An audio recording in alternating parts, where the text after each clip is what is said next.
โอ้มนุษย์นะโอ้มันอยู่ทางเนินเพื่อนหมูนี่ผมพ้นห้ามนัดตัวนี้นะ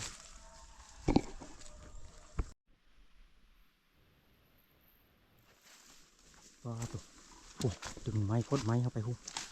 อะไรอยู่ในนี่หมูนะปิ๊กปิ๊กว้าตัวแทงขนาดหมูนี่เนาะเม็ดนะว้าตัวกัดไม้นะโอ้ยเวียนไม่เลย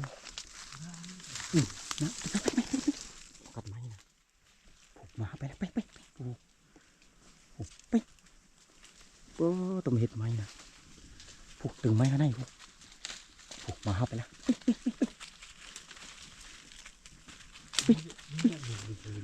นะมุ้งมันกัดนี่อยู่ในนี่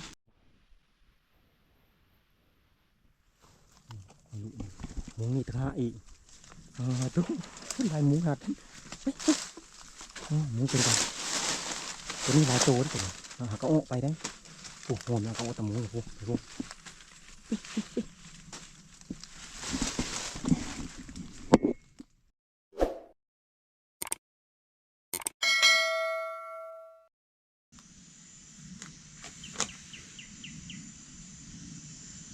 สวัสดีตอนเช้านี่ก็เฮากะสีมาเผาโหดเขานะนึ่งเขาเฮานึ่งเขาอยากกินเขากะเฮากะสีไปหาไล่หมูคือเก้ามือนะแต่ถ้าไปเมื่อวานนี่ก็บ่พอตะห้อยมันหมูนะน้ำมัดมือเลยพัดคำปั๊บเฮามาต้องไปพัดแล้วก็เฮามากันไล่ตะกระพงพ่นกระแต่บ่พอหมูนะมื้อนี้ต้องพอไปมื้อนี้แต่ว่านนี่เขาไปชีวิตโมงนะไปว่านเนี่ยน้ำห้วยน้ำไม่มากคำปรับมาช้อนกันบอกพอไม่ตกไว้นอนมันเนี่ยมึงเธอพอมึงเทินดูกับเผาหุดเขาเขาคือท่านเจงเท่านี้เขาคือตาฝุ่น5 โมงฝุ่นจะพุ้ยฟ้าบันไดอิ่มแล้วแต่โตกะเขาก็ต้มมากินเลยคืนนี้ก็เฮอเช้าเฮอท่านเจงเขาเฮอจะไปผัดตัวเป็นวิหารเจ้าใดมาเอาใด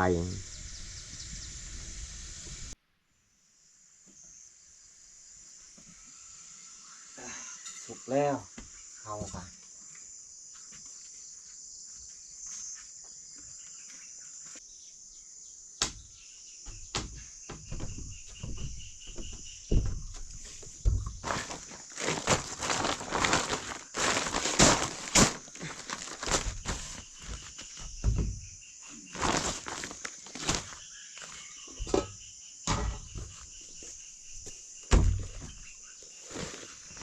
เข้าเขากะแต่เขานึ่งกะบ่หลายได้นึ่งเฉพาะกินได้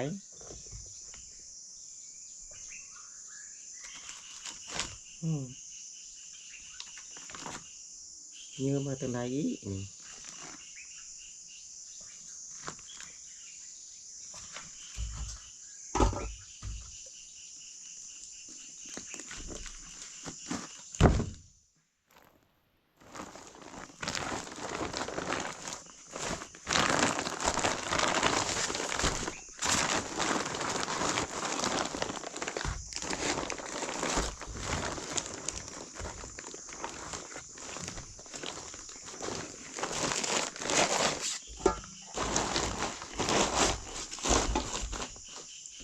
ถ้าเขาอยากกินข้าวกับปั่นข้าวกับไปได้บันไดเขาต้องกินส้มเม่นเท่านะคลิปเขาก็ตีเลิงตอนเขาใดนะลูกเขาตีเลิงกับเขาก็แก้ไขแล้วลงใหม่นะเมื่อนี้ก็เขาก็บ่ได้ลงซ้ำเหมือนนี้นะลงมาได้ตีเลิงเมื่อวานก็ตีเลิงลูก2 มื้อละบางทีก็ตีเลิงคลิปตอนเขาใดเขาอยากส้มเขาก็เอาหนึ่งเตียวตัวนี้มั่มกับนี่สมันโตได้มั่มกับไรไอ้เชื่อตรงอย่างถือเขาตำได้ถือว่ามันสามารถ มาเมนนะ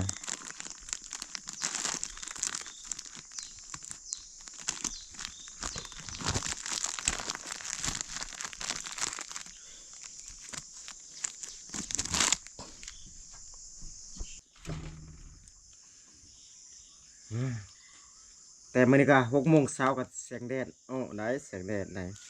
แต่ฝนมาตกมันสดใสงามเมื่อวานนี่ครึ้มๆตอนเช้านะ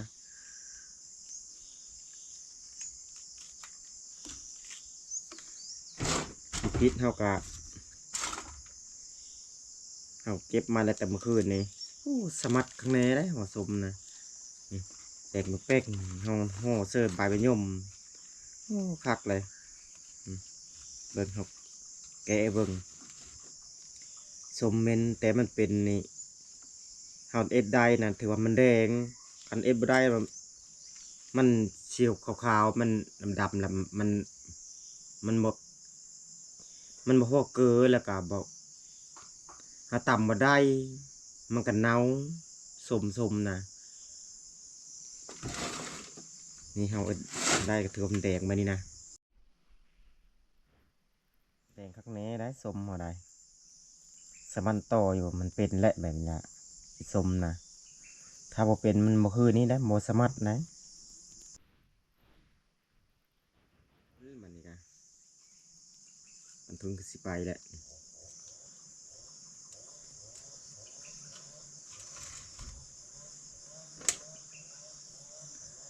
มาเด้อ FC มากินส้มเม่นปันข้าวเสาปันข้าวเสาอย่าหักสิไปได้อมื้อนี้หาหมูคือเก้าเธอไปนี่นำหมูเธอกับพ่อเม่นกระลายหมูกระลายได้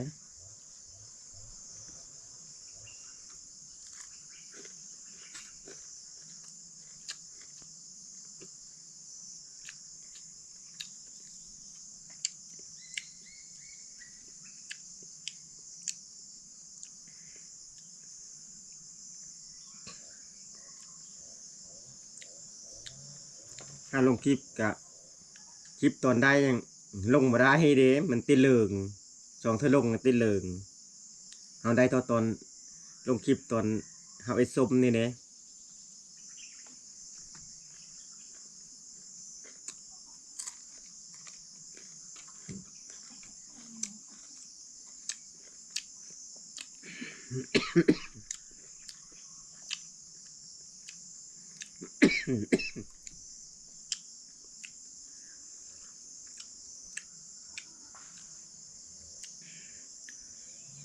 อยู่ให้อยู่โซนแล้วกะตะเก้านั่นได้สัญญาณนะนี่สัญญาณบ่ได้ลงคลิปก็บ่ได้เฮาได้ลงอยู่บ้านนี่สัญญาณบ่แห้งบ่มีสัญญาณอยู่ให้อยู่โซนนะลงคลิปก็ลงบ่ได้ตะเก้าแล้วได้ลงนะลงกลางคืนก็ได้ก็เว้นก็ได้นี่จะเป็นใดคือขายละเกานะเพื่อนเงินก็จะเปิงในได้นี่ไงเก้าเอาไซน่ะ95น่ะกุ้มเดินนั่นนี่บ่ได้ตกเดินหนึ่ง300,000นี่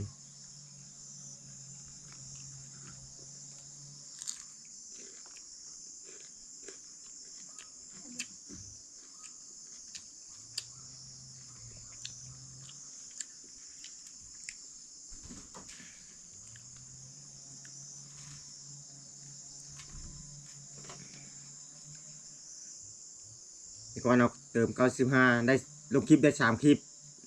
ปี3 มื้อนะเม็ด95นะ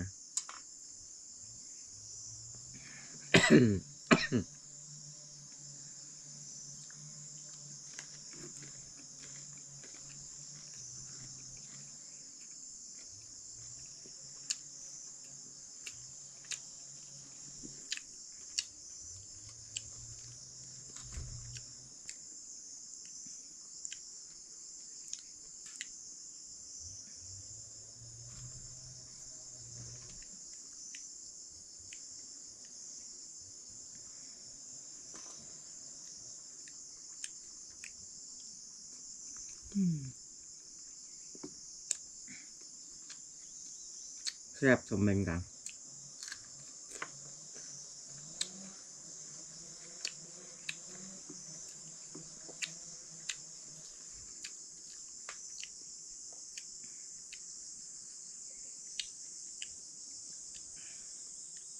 ค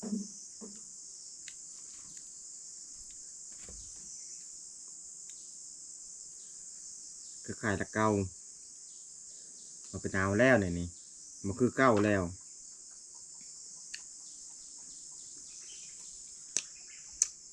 นั่นเป็นผู้บริหารเนาะ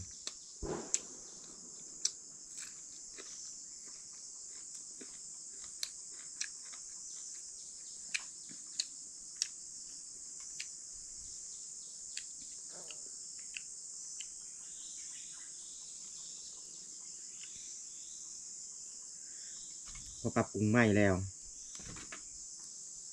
คือขายตะเกานะ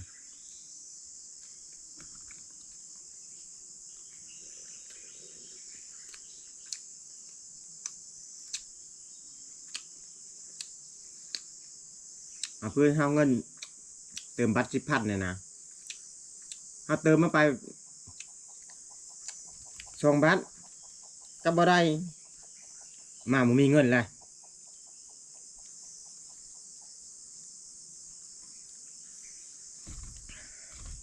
เติมไปหาเงินบ่เห็นเลยบ่เดียวหนึ่งยืมเขาก็บ่ได้ยืมเด้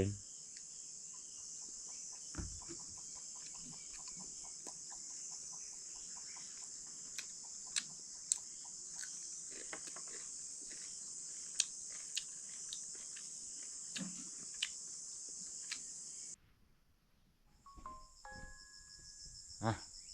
แต่วันนี้ครับกินข้าวก็ถือว่าญาติเขาก็กระเทียมไปได้เหมือนกันไปไป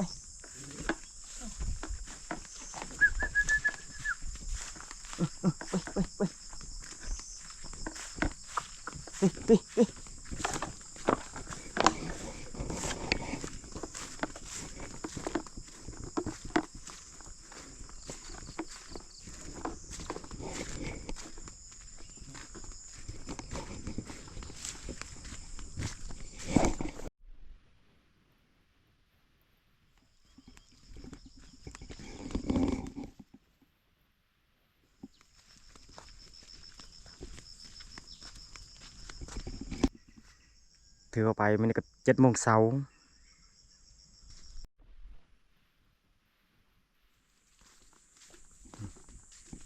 กันยังกันทางนี่ไปเชื่อเทงบดอนทีมงานของเรา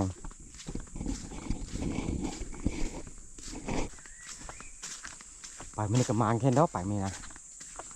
ส่งบังคือสีมานนี่ดอกนะคันห้อมไปนี่นะ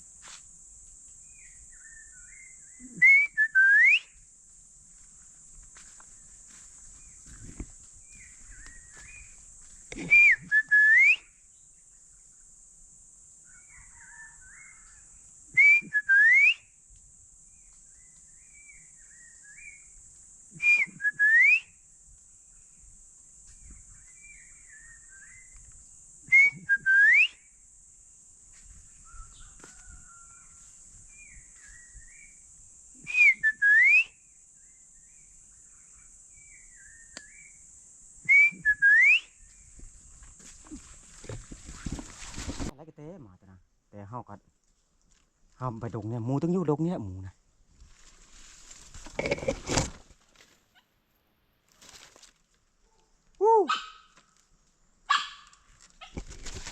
เนี่ยอะไรก็เต้มาตัวนี้นะโอ้มาตัวกากานี่นะ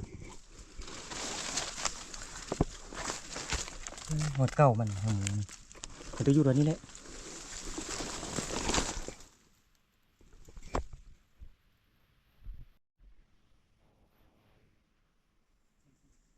พวกคำรุดนี่ไปโอ้มันขึ้นละไปไปไหนหาชอบไหมไปโอ้มาดงไปเลยไปแต่มาเข้าไปเลยเอาไปพวกเอาไปเล่าหมูต้องอยู่เล่านี่หมูนะจบ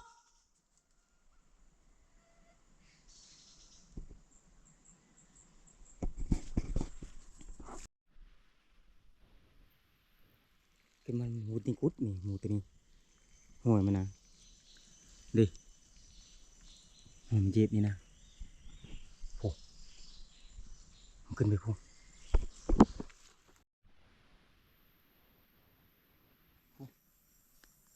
ตัวมันตัวอยู่แถวนี้แหละแถวปลายพันธุ์ปลายพันธุ์ว่าตัวเต็มเม็ดหลุดตัวนี้โอ้หลุดเต็มเม็ดเลย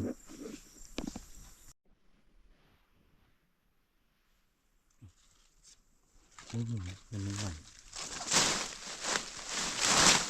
ไม่ไปแล้ว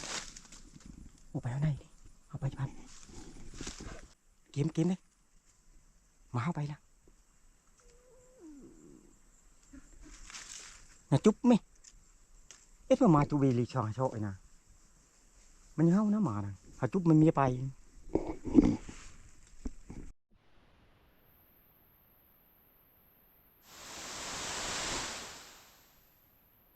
ui ui như thế đấy tổng đứt phên mất nè chủ nè phim đứt cái mà phim nè không không